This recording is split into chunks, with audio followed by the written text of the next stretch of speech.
Actress Krishnaprabha ഒരു ഇൻ്റർവ്യൂവിൽ mental ഹെൽത്തിനെ കുറിച്ചും ഡിപ്രഷനെ കുറിച്ചൊക്കെ ഒന്ന് രണ്ട് കാര്യങ്ങൾ പറഞ്ഞ് ഏറിപ്പോയി. ഈ അടുത്ത വർഷങ്ങളിലൊക്കെയാണ് ഞാൻ ആക്ച്വലി എൻ്റെ മെൻ്റൽ ഹെൽത്തിനെ ഭയങ്കരമായിട്ട് ഫോക്കസ് ചെയ്യാൻ തുടങ്ങിയത്. അതായത് നമുക്കൊരു 30+ ആയി കഴിഞ്ഞാൽ നമ്മളെ ഫിസിക്കൽ ഹെൽത്ത് നോക്കുന്നത് പോലെ തന്നെ നമ്മളുടെ മെൻ്റൽ ഹെൽത്തിനും ഒരു സ്പേസ് കൊടുക്കണം. മെൻ്റൽ ഹെൽത്തിനും നമ്മൾ വർക്ക് ചെയ്യണം. ഞാൻ പഠിച്ചതാണ്. കാരണം ലൈഫ് മുന്നോട്ട് പോകുമ്പോൾ ഓക്കെ ജിമ്മിൽ പോയ ഫിസിക്കൽ സ്ട്രെങ്ത്ത് അല്ലെങ്കിൽ ആക്ടിവിറ്റീസ് എക്സസൈസ് ചെയ്ത ആക്ടിവിറ്റീസ് നടക്കും, നല്ലതായിട്ട് ഭക്ഷണം കഴിച്ചു കഴിഞ്ഞാൽ നമുക്ക് ഫിസിക്കൽ ഹെൽത്ത് മെയിൻറ്റെയിൻ ചെയ്യാം. അതൊക്കെ ഉണ്ട്. ഫിസിക്കൽ ഹെൽത്ത് മെയിൻറ്റെയിൻ ചെയ്യാൻ നമുക്ക് ഫിസിക്കലി ചെയ്യാൻ പറ്റുന്ന കുറേ പരിപാടികളുണ്ട്. മെൻ്റൽ ഹെൽത്ത് മെയിൻറ്റെയിൻ ചെയ്യണമെങ്കിൽ നമ്മൾ വിചാരിക്കണം. ഓക്കെ, കുറേ കാര്യങ്ങളൊക്കെ ആക്സെപ്റ്റ് ചെയ്യണം, കുറേ കാര്യങ്ങൾ ഇഗ്നോർ ചെയ്യണം. അങ്ങനെ കുറേ കാര്യമുണ്ട്. മെൻ്റൽ ഹെൽത്ത് കീപ്പ് ചെയ്യാനാണ് സത്യത്തിൽ പാട്. നമുക്കൊരു ജിം ട്രെയിനറെ ഹയർ ചെയ്തിട്ടോ അല്ലെങ്കിൽ നല്ലൊരു ന്യൂട്രീഷൻ പറഞ്ഞിരുന്ന ഒരു ഡോക്ടറെ ഹയർ ചെയ്തിട്ടൊക്കെ നമുക്ക് എന്ത് ചെയ്യാം, ഫിസിക്കൽ ഹെൽത്ത് ഒരു പരിധി വരെ മെയിൻറ്റെയിൻ ചെയ്യും. പക്ഷേ മെൻ്റൽ ഹെൽത്തിന് നമ്മൾ ആരെടുത്ത് പോയി കാശ് കൊടുത്ത് മെൻ്റൽ ഹെൽത്ത് വാങ്ങും? അപ്പോൾ നമ്മൾ തന്നെ അതിൽ വർക്ക് ചെയ്യണം. അപ്പോൾ മെൻ്റൽ ഹെൽത്ത് എന്ന് പറഞ്ഞൊരു കാര്യമാണ് നമ്മളെ മുന്നോട്ട് കൂടുതലായിട്ട് മോട്ടിവേറ്റ് ചെയ്യുന്നത്. നമ്മുടെ മെൻ്റൽ ഹെൽത്ത് ഭയങ്കര സ്റ്റേബിൾ ആണെന്നുണ്ടെങ്കിൽ നമുക്ക് ഒരുപാട് കാര്യങ്ങൾ അച്ചീവ് ചെയ്യാം. ആൻഡ് നമ്മളെ ചുറ്റും നിൽക്കുന്നവർക്കും നമ്മളുടെ മെൻ്റൽ ഹെൽത്ത് അടിപൊളിയാണെങ്കിൽ നമുക്ക് അവരെയും ഹാപ്പി ആക്കാം, സ്റ്റേബിൾ ആക്കാം. ഇതാണ് ഞാൻ പഠിച്ചൊരു പാഠം. കൃഷ്ണപ്രഭ ഈ ഇൻ്റർവ്യൂവിനകത്ത് വന്നിരുന്ന് പറഞ്ഞ ബ്ലണ്ടർ. ഇപ്പോൾ നമുക്കൊരു മെഡിക്കൽ കണ്ടീഷനെ കുറിച്ച് ഒന്നും അറിയില്ല, ഓക്കെ, അല്ലെങ്കിൽ നമുക്ക് ആ ഒരു കണ്ടീഷനെ കുറിച്ച് വേറൊരു തോട്ടാണുള്ളത്. അത് പുറത്ത് പറഞ്ഞു കഴിഞ്ഞാൽ ഇത് എത്ര പേർക്ക് കണക്റ്റ് ആവും, അല്ലെങ്കിൽ ഞാൻ പറയുന്നത് എന്താണെന്ന് എനിക്കേ ഒരു ഐഡിയ ഇല്ലാത്ത സമയത്ത് ഒന്നും പറയാതിരിക്കരുത്, ഒന്നും പറയരുത്, അവിടെ മിണ്ടാതിരിക്കണം. മനസ്സിലായോ? അല്ലാതെ ഇത് ചുമ്മാ എല്ലാം ഒരു കോമഡിയാണ് അല്ലെങ്കിൽ എല്ലാം എൻ്റെ അറിവിൽ നിൽക്കുന്ന കാര്യങ്ങളാണെന്ന് പറഞ്ഞു കഴിഞ്ഞാൽ ഇതേപോലെ ഏറെ പോകും. അപ്പോൾ കൃഷ്ണപ്രഭ പറഞ്ഞത് നോക്കാം. ആൾക്കാർ എപ്പോഴും പറയുന്നേക്കാം ഭയങ്കര ഓവർ തിങ്കിങ് ആണ്, ഭയങ്കര ഡിപ്രഷൻ വരുന്നു എന്നൊക്കെ പറഞ്ഞിട്ടൊക്കെ എന്തൊക്കെ കുറെ പുതിയ വേർഡ്സ് ഒക്കെ വരുന്നുണ്ടല്ലോ. മൂഡ് സ്വിങ്സ് എന്നൊക്കെ പറഞ്ഞിട്ട് ഞങ്ങൾ ചുമ്മാ കളിയാക്കി പറയൂ, പണ്ടത്തെ വട്ട് തന്നെ, പക്ഷെ ഇപ്പൊ ഡിപ്രഷൻ പുതിയ പേരിട്ടത് മാത്രം. അതൊക്കെ വരാൻ കാരണം എന്താ അറിയോ? ഈ പണിയൊന്നും ഇല്ലാത്തോണ്ടാ. എപ്പോഴും മനുഷ്യൻ ബിസി ആയിരുന്ന കുറെ കാര്യങ്ങൾക്കൊക്കെ പരിഹാരം ഉണ്ടാവും. ഒരു പണിയില്ലാതെ ഇരിക്കുന്നോണ്ടാണ് ഡിപ്രഷൻ വരുന്നത്, മൂഡ് സ്വിങ് വരുന്നത്. ഈ ഡിപ്രഷൻ മൂഡ് സ്വിങ് എന്നുള്ള പേരൊക്കെ ഇപ്പോഴല്ലേ വന്ന, വട്ടെന്നാണ് ഇതിന് മുന്നേ പറഞ്ഞിരുന്നതെന്നൊക്കെ പറയുമ്പോൾ കൃഷ്ണപ്രഭാത മുത്തശ്ശി എത്ര വർഷം മുമ്പ് ജീവിച്ചിരുന്ന ആളാന്നുള്ളത് എനിക്കറിയില്ല. നിങ്ങൾ ഈ ഒരു കാലഘട്ടത്തിൽ കൂടി തന്നെയല്ലേ നിങ്ങൾ കടന്നു പോകുന്നത്.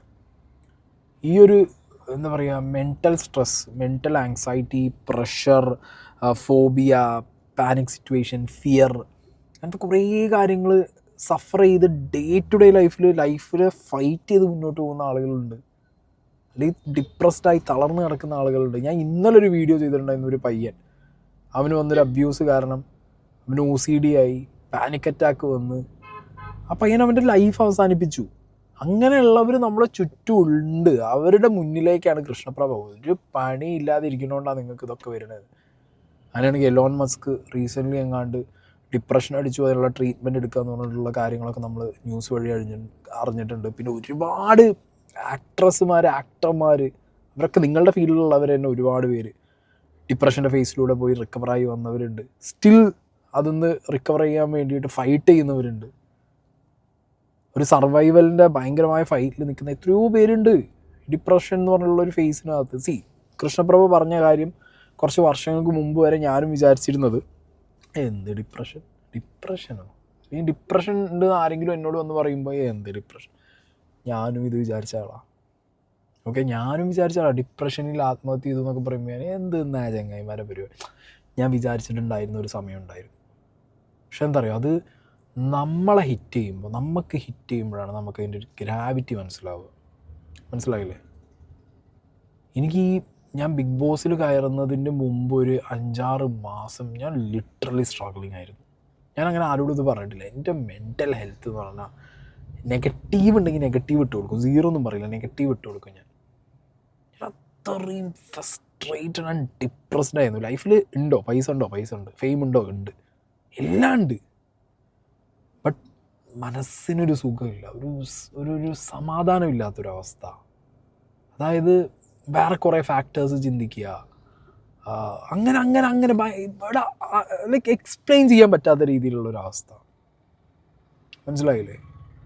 അങ്ങനെയാണ് എനിക്ക് അത്രയും വാണ്ടഡ് വേണം എന്നൊക്കെ പറഞ്ഞിട്ട്, അതായത് നമുക്ക് എവിടെയെങ്കിലും ഒരു സമാധാനവും സന്തോഷം കിട്ടും എന്നുള്ളൊരു സംഗതിൻ്റെ മുകളിൽ നമ്മളെ ഫോക്കസ് പോയി കഴിഞ്ഞാൽ പിന്നെ അങ്ങനെയാണ് എൻ്റെ ഡിപ്രഷൻ ഓവർകം ചെയ്യാൻ നോക്കിയത്. എൻ്റെ ഇതെന്താ പറയുക, ഇത് ക്ലിനിക്കലി ഇതിന് ഒരുപാട് ട്രീറ്റ്മെൻറ്റ്സ് ഉണ്ടാവും.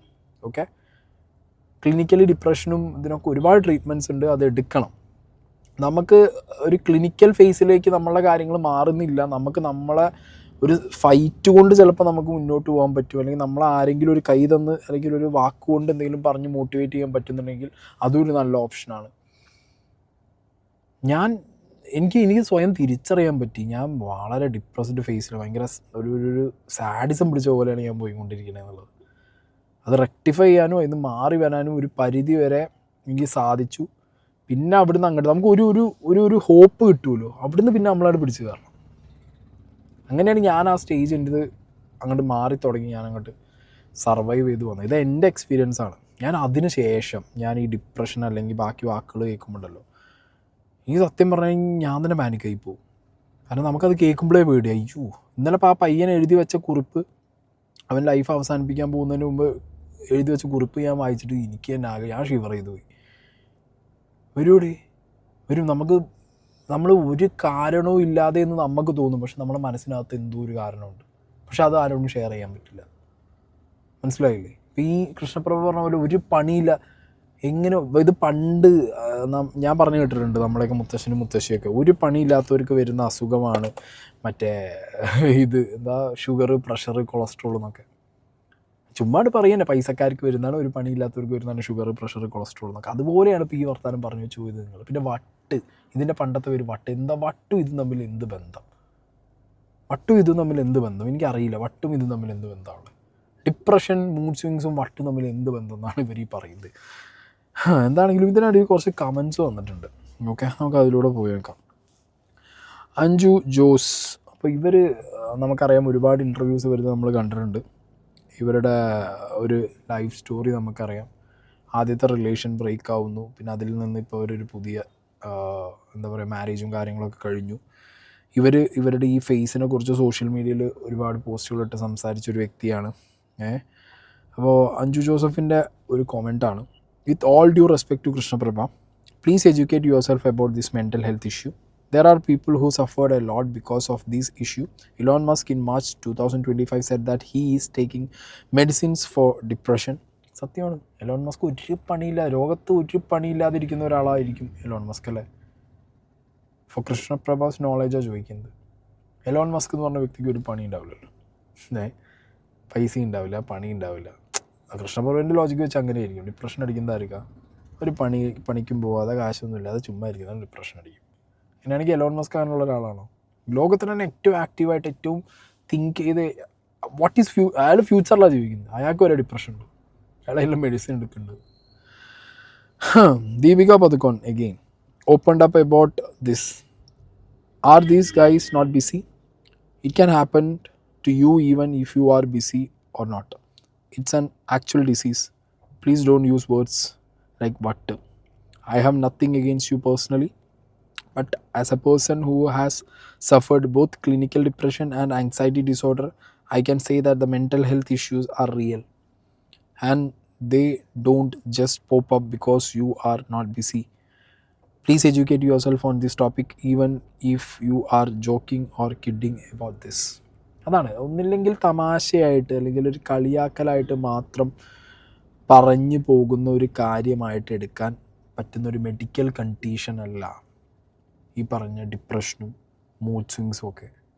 ഒരു കൈൻഡ് ഓഫ് മൂഡ് ഡിസോർഡേഴ്സ് എന്നൊക്കെ പറഞ്ഞു കഴിഞ്ഞാൽ, ഡിപ്രഷൻ എന്നൊക്കെ പറഞ്ഞു കഴിഞ്ഞാൽ അതൊരു മനുഷ്യന് എക്സ്പ്ലെയിൻ ചെയ്യാൻ പറ്റാത്ത രീതിയിൽ, അത് person to person it's different.